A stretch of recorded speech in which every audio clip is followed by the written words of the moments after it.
Veículos elétricos, a próxima fronteira.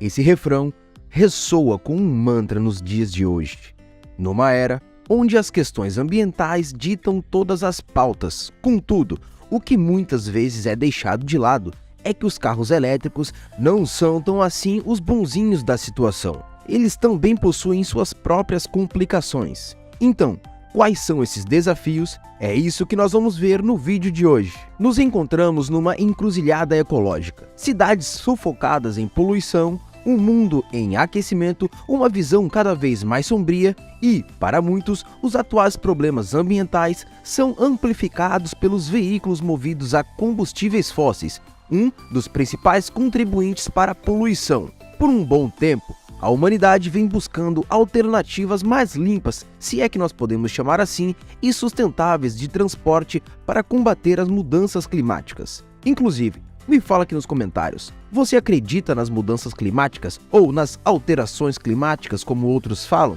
E agora, algumas opções parecem muito promissoras, pelo menos aqui para o Brasil. Consideramos o carro movido a etanol, que usa um combustível derivado da cana-de-açúcar, que esteve em forte estímulo no governo lá na década de 80, sinalizando assim o início da produção de carros que funcionavam exclusivamente com álcool, famosos inclusive para ser difíceis de ligar no inverno.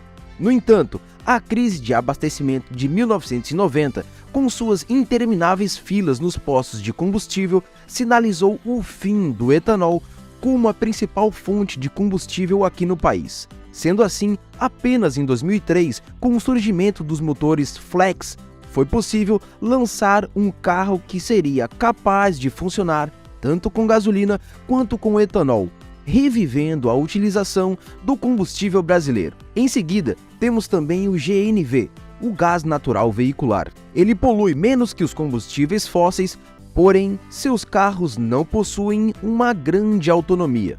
Mesmo assim, muitos postos no Brasil já fornecem esse tipo de combustível e ele emite menos poluente que a gasolina, por exemplo. Também temos os carros híbridos que combinam um motor elétrico a uma combustão.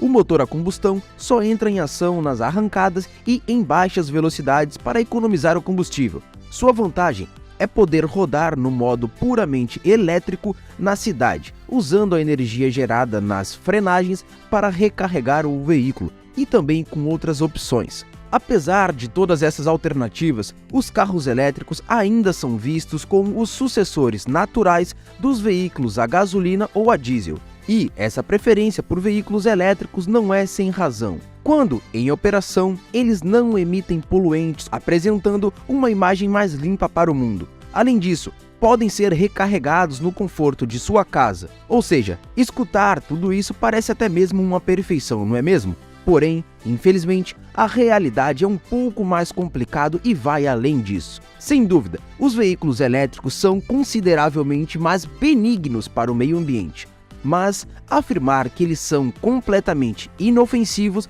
é um erro sem tamanho. Um exemplo gritante disso são as baterias que esses carros elétricos utilizam. Quando chegam ao fim da sua vida útil, se tornam um desafio de descarte, que pode afetar a higiene urbana. Se já é difícil descartar as baterias que usamos diariamente em nossos celulares, imagina as dos carros elétricos. E o pior é que, atualmente, não temos uma solução viável para esse problema ainda. Outra questão é a dependência dos veículos elétricos pelo famoso cobalto, um elemento químico crucial para sua fabricação, mas que tem uma extração muito problemática.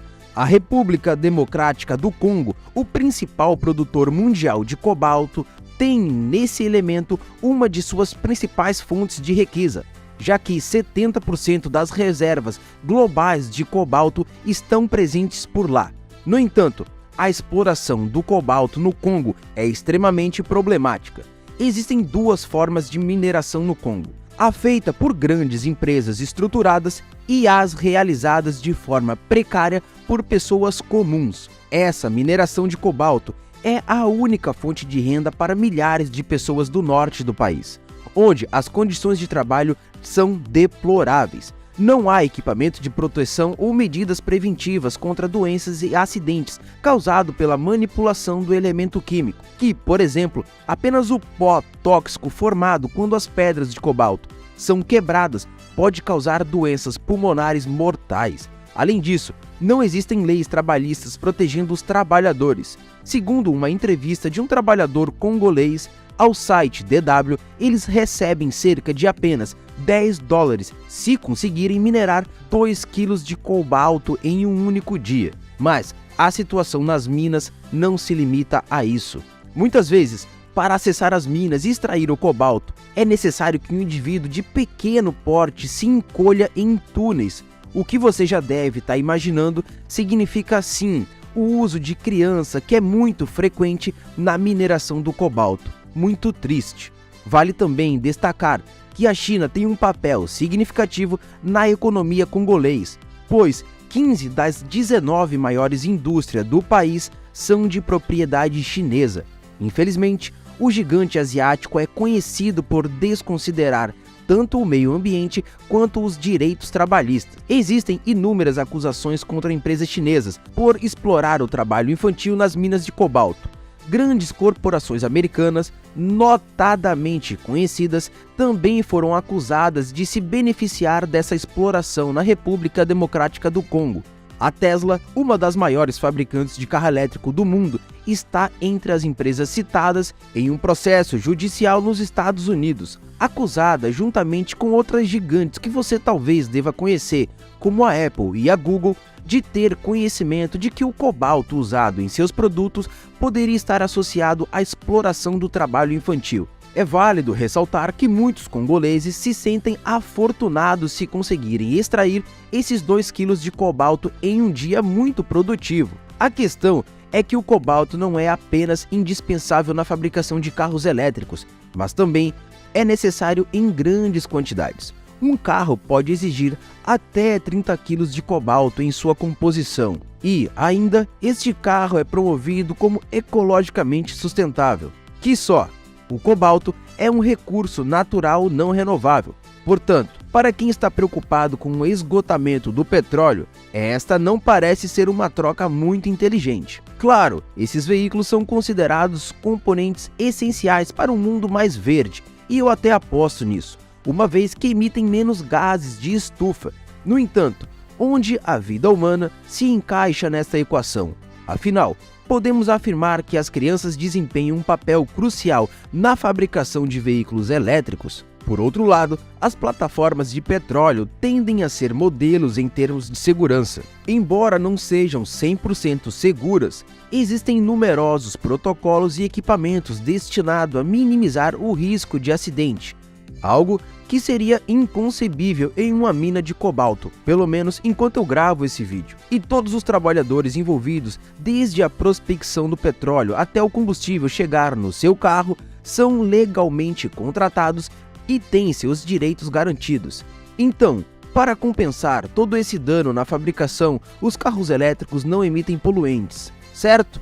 Bem, isso depende do ponto de vista, como já vimos até aqui. Um veículo elétrico obviamente passa por um processo de fabricação e, durante esse processo, existem várias peças-chave para entender a sustentabilidade, ou, poderíamos dizer, a falta dela nesse segmento. Esses veículos são compostos por dezenas de componentes, como o cobalto, que precisam ser extraídos por mineração, refinados, transportados e manufaturados. Esses componentes ou são poluentes, ou são produzidos de uma forma que prejudica também o meio ambiente. Além disso, qual é a maneira mais óbvia de um carro elétrico poluir o ambiente? Sim, pela eletricidade.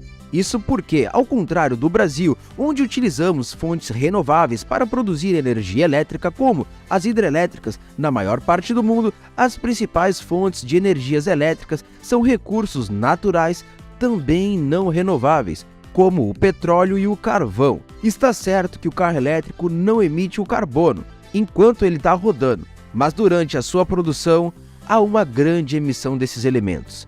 Níquel, grafite, cobalto e outros elementos que compõem o carro elétrico também emitem dióxido de carbono e radiação. Para produzir uma única tonelada de todos eles, são descartadas 75 toneladas de resíduos tóxicos de diferentes descartes, além de outra tonelada de resíduos radioativos. São números que talvez você não soubesse, mas são surpreendentes, especialmente quando consideramos que essas máquinas são promovidas como soluções para despoluir o mundo. É importante também manter em mente que existem aspectos positivos e negativos em relação aos carros elétricos. Um ponto muito relevante a favor deles é que são muito mais eficientes do que os veículos a gasolina ou a diesel. De fato, essa eficiência é essencial, uma vez que o veículo elétrico possui um custo por quilômetro rodado 3 vezes menor do que o carro a combustão. O desempenho combinado com a eficiência dos veículos elétricos é admirável, e a ausência de ruído é outra vantagem. Quando falamos de poluição sonora, os motores a combustão são muito barulhentos, impactando consideravelmente as cidades e elevando nossos níveis de estresse. Os elétricos, por outro lado, são tão silenciosos que na União Europeia criou-se uma lei que obriga os fabricantes a adicionarem um tipo de ruído artificial a esses veículos para prevenir acidentes, especialmente quando esses estão em movimento de baixa velocidade ou durante manobras de estacionamento. À primeira vista parece ser o carro perfeito, silencioso, bonito, rápido, eficiente e ambientalmente limpo. Mas, como vimos, essa não é toda a história. A autonomia dos veículos elétricos ainda deixa muito a desejar, requerendo recargas frequentes, e estas são consideradas lentas quando comparadas ao tempo de abastecimento de um carro tradicional. Esse com certeza é um fator tão importante que, segundo a Universidade da Califórnia, 1 em cada 5 americanos que adquiriram um carro elétrico se arrependeu e voltou a usar um carro a combustão. Mas eu acredito que isso foi no início desses carros. Você sabe, eu ainda tenho uma grande esperança nesses veículos de forma otimizada e, claro, como nós vemos até aqui, com menos poluição. Porém, provavelmente, a maior mancha na imagem dos veículos elétricos é com certeza a exploração que ocorre no Congo, um país desigual onde crianças são forçadas a trabalhar para se alimentar. Sem dúvida, os carros elétricos representam um grande avanço para a humanidade e poderíamos dizer que eles são inevitáveis. No entanto, afirmar categoricamente que eles não prejudicam o planeta, eu acredito que seja um equívoco. O mundo não é tão preto no branco assim como vocês acham. Há coisas boas e ruins em quase tudo. E se os carros elétricos estão destinados a dominar o mundo, que assim seja. Mas eu espero que ele consiga resolver todos os seus problemas. Inclusive, se você não é a favor do carro elétrico, eu vou deixar esse vídeo que está passando na sua tela agora, onde eu falo sobre um grande projeto que a Toyota implementou no mundo e nos seus carros. A Toyota, uma das pioneiras em carros híbridos e também nos motores elétricos, já disse abertamente ao público pelo seu ex-CEO que ele não acreditava nos carros elétricos, desenvolvendo um novo projeto de motor a combustão, que você pode ver no vídeo que está passando agora na sua tela. Curtiu esse vídeo? Já deixa seu like e não se esquece de se inscrever aqui no canal. Eu posto vídeos novos todos os dias, inclusive te vejo amanhã.